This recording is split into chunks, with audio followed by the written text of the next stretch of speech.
You had one other 3-star team as well. That was the Denver Nuggets.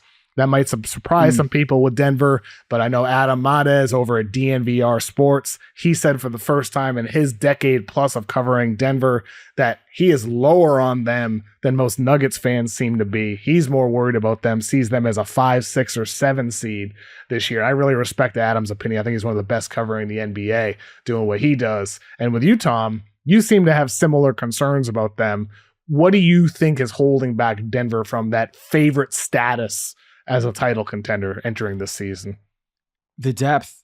That second unit is really scary for me because you look at Julian Strawther, Peyton Watson, Hunter Tyson. You look at these guys who are coming into this year that are trying to make a name for themselves, not just for any team, but for a title contender where you have a 3-time MVP, Nikola Jokic. They lose KCP. They're trying to figure out if Christian Braun is going to fill into that spot. And then you got Russell Westbrook. The Russell Westbrook variable to me is the biggest reason that I'm bearish on the Denver Nuggets, because I do know that Michael Malone wants to lean on veterans, and Russell Westbrook is the vet guy coming off the bench for them, and he's launching threes like he's Ray Allen. I don't understand it. He's made some of them in the preseason.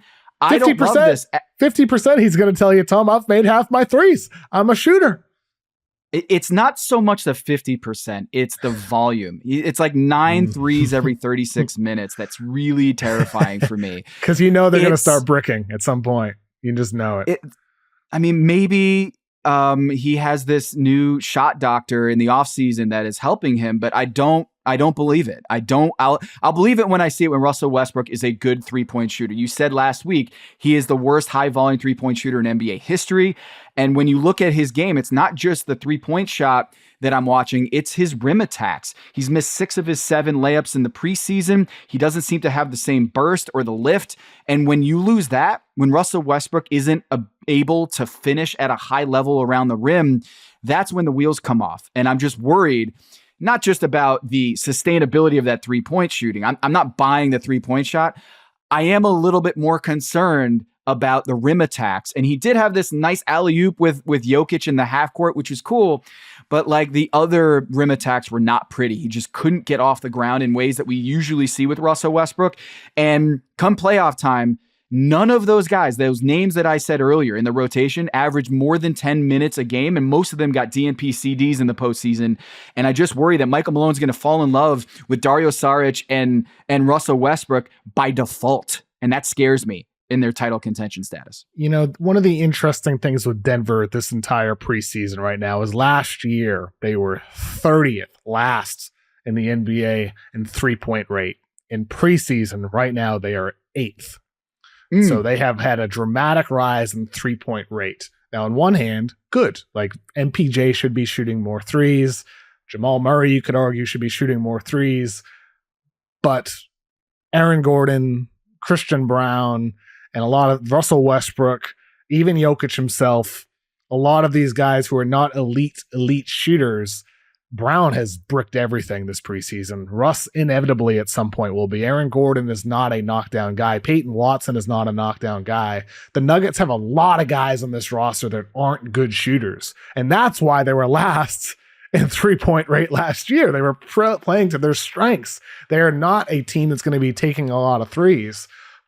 But I'm very intrigued by what Malone's doing with their shot diet this preseason, when that doesn't exactly fit the roster. And I just wonder if this is going to be more of a continuation and kind of that battle between Calvin Booth in the front office and Michael Malone and the coaching staff in terms of the philosophy of this team. I reported after they got eliminated in the playoffs earlier this year, some of the stuff that happened, but the friction between them, the quotes, the passive aggressiveness from Malone towards the front office. Zach Lowe on his podcast said earlier this summer how, he's heard some things about brewing between them as well.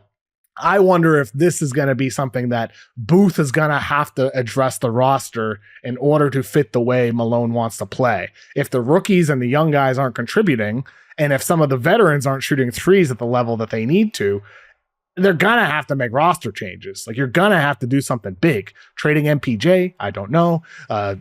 Flipping. Who are they going to trade? It's Jamal just Murray really, on that contract? it's just MPJ. That's it. It's MPJ. Man. MPJ, is he a Rockets target maybe? MPJ for picks? Yeah, but Jabari, I kind of feel like you get I maybe agree. 70% Yeah. Mike MPJ, you know? So it's just, to me, Denver, what's interesting about Denver is the alignment between the front office and the coaching staff. There's no alignment. There's no alignment. And then the Russell Westbrook thing is really interesting. Like, they reported that, Nikola Jokic really wanted Russell Westbrook. And I'm just like, I don't see that. I don't understand that. I've heard he did. I've heard that he really did. I've heard that Jokic, it's like one of the few times he's really stomped down his foot and said, I want to play with Russ. I've heard that he legitimately wanted. I know it doesn't. But I guess Russ I've heard was really kind to Jokic in the past, that they had a good relationship when Jokic was an all-star, I think, for the first time, that Russ and Jokic bonded a bit at the time. And so Jokic, if you're Jokic and you throw every pass with pinpoint precision and throughout your entire life, everybody that plays with you is the best version of themselves, you probably think I can turn Russ into the best version of himself at this stage of his career. Why would you not if you're Jokic? But LeBron James thought that. Everybody has thought that and has not worked out. And it's not going to work for Denver either. Russell Westbrook, unless his newfound shot this preseason after, an entire career of bricking behind the 3-point line and from mid-range, if suddenly it's fixed, great, it's going to work. Awesome. But it's not. It's just a little hot streak, and I'm not a believer there. And I worry like you about this Denver team, Tom. Well, there is some stickiness to the 3-point rate in terms of volume, and that's what worries me again about Russell Westbrook launching him like he's Chris Paul, like that kind of shooting percentage or Chauncey or something like that. I don't think that Russell Westbrook should be shooting 8 threes a game. I think no one's guarding him for a reason.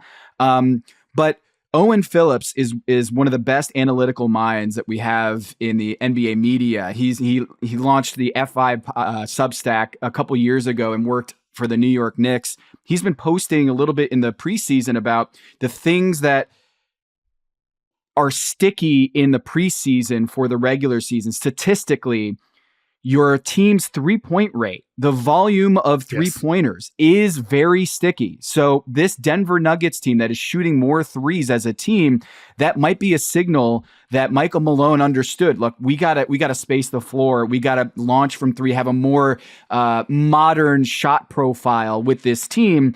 There are 4 teams, like I said earlier, that had 50% or more of their shots coming from beyond the arc. The number 1 team, KOC, is not going to be a surprise.